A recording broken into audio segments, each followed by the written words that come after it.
In this short tutorial, you will learn how to easily check if someone follows you back on Instagram. It can be frustrating not knowing if someone is following you after you have followed them, but with these simple steps, you can find out in no time.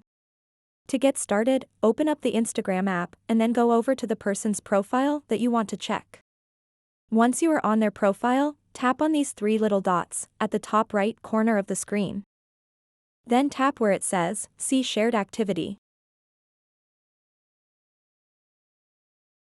As you can see, this person does not follow me, but I followed them in March 2024. This is exactly how you can check if someone follows you back on Instagram. So that wraps up this tutorial. If you have any questions about this whole process, please let me know in the comments section below.